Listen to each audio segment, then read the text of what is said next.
This sucks. Jeff Stoutland is gone. He announced on Twitter that after 13 years, he is done in Philadelphia. And this one hurts deeply. So deeply. Why does it feel like this is going to be the off season from hell? You know, like I did a whole video and I'll post it up there on why the Eagles won't be trading AJ Brown. And I still believe that. I still think that they'll be able to make this work somehow. Because to me, it's like, well, we laughed at the Titans for giving up a first-round pick. Or for getting a first-round pick, for AJ Brown. You got Diana Rossini talking about a second-round pick? Like, no, make it way. He's too good. I did not expect this. So it'd be one thing if the Eagles were to trade AJ Brown. It'd be one thing if, the Eagles were to let Dallas Goedert walk, right? If there'd be one thing if they let Jen Phillips walk. Like, you kind of, they're moves that you could at least see happening. I did not expect this.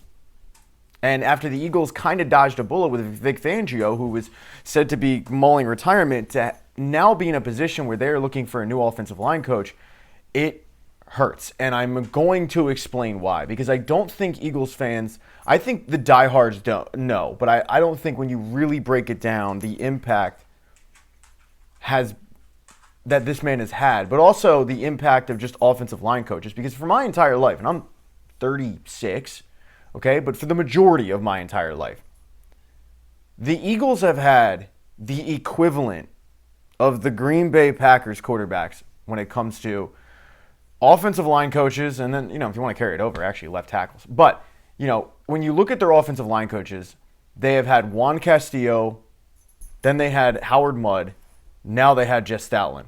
They're looking for their fourth. I'm not saying that it can't happen. I'm not saying they don't go out there and they find an incredible offensive line coach that will be here for another 13-year run, and for a guy that is, looked at as, an offensive line, guru. They could absolutely do that. They did it with Stoutland. You know what I mean? They did it after Howard Mudd retired. And to carry that over with the quarterback analysis or the quarterback comparison, you had Trey Thomas, Jason Peters, and now Jordan Mailata. But a big reason why Jordan Mailata ended up becoming what he became was because of Jeff Stoutland. Brandon Brooks calling him the best offensive line coach he's ever had. A lot of people have said that. I think the impact of Jeff Stoutland leaving now is so major because when you look at their offensive line, for the first time in a long time, you've got serious questions. The left side is fine. You've got Jordan Mailata, you've got Landon Dickerson and having no knees, but still playing at a very high level. Cam Jurgens was a problem this past year. How much of that was injury and how much of it is maybe he's just not that good? I would like to think a lot of it was injury. A lot of it. But there has been a noticeable step down from Jason Kelce to Cam Jurgens.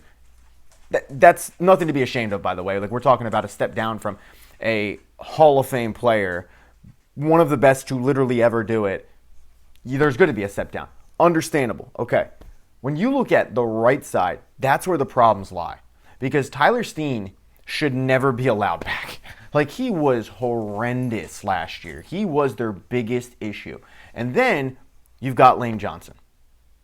Lane Johnson is another guy who is a first-team Hall of Fame player, no doubt about it. When you look back at that 2012 draft and you think about what the Eagles were able to get, or was it 2013? It doesn't matter. What the Eagles were able to do by grabbing Lane Johnson, 4th overall, 3rd tackle taken, and he's the best one. So when I say there's a problem there, I'm not talking about the player now. I'm talking about years down the line. Because when the time comes for them to actually replace Lane Johnson, because it seems like every year we go down the road of, is Lane Johnson going to retire? Well, eventually the answer is going to be yes. Eventually Lane Johnson is going to, in fact, retire. It's going to leave the Eagles with a giant, giant, giant hole at right tackle. So who coaches up the next guy? Who's the guy teaching the next guy how to be Lane Johnson? I've talked about it for years. I want the future right tackle here now. I want them to go out and I want them to draft that guy. Right now, when they head into the draft, they have way too many holes. Way too many holes to spend it on a right tackle. One of those holes, ironically, being a right guard. But I wanted them to set themselves up so that they weren't going into a season with a rookie, a true rookie at right tackle, which is usually what happens, right? Like right tackle retires, we take a guy in the first round, we plug him in there, we realize there's going to be growing pains, but hopefully he develops into an all-pro or whatever. But part of that is the coaching.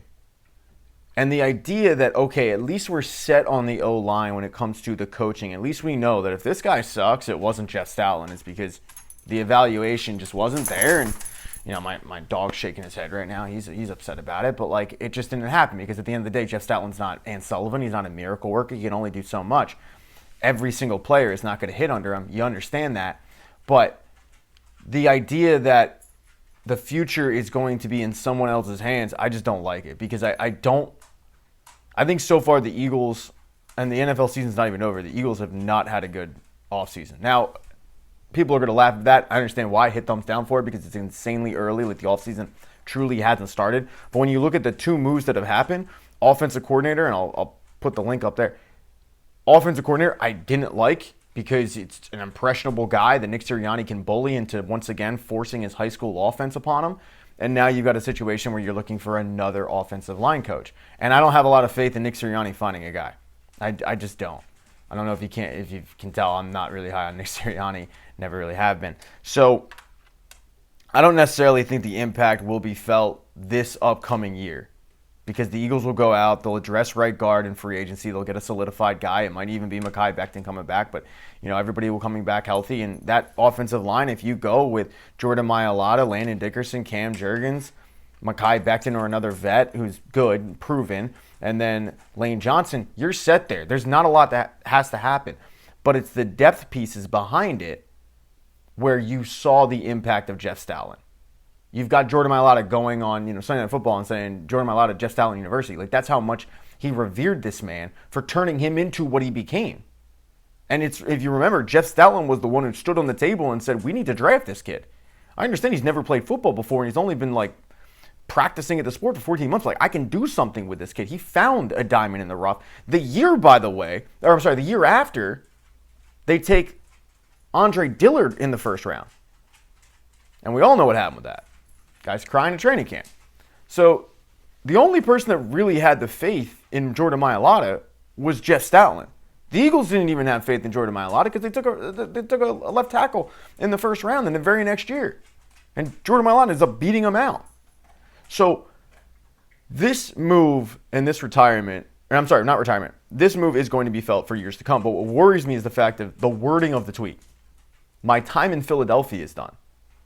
He didn't retire. Literally just said my time in Philadelphia is done. So what's going on here? Maybe I'll address that in another video because the Eagles might have a serious issue on their hands. Because if Jeff Stoutland ends up going someplace else, then I'm going to lose it. If they let that man out of the building and they didn't keep that man happy and they didn't lock him down to a long-term, lifetime contract, we're going to have issues. Let me know what you guys think in the comments section. Regarding the comment section, I'm probably only going to reply to channel members, so if you want to support the channel, become a channel member. I will prioritize all those comments. I'll check every night. Make sure to get back to you. Hit thumbs up if you like this. Smash that thumbs down button if you thought it sucked. Yeah, go Birds.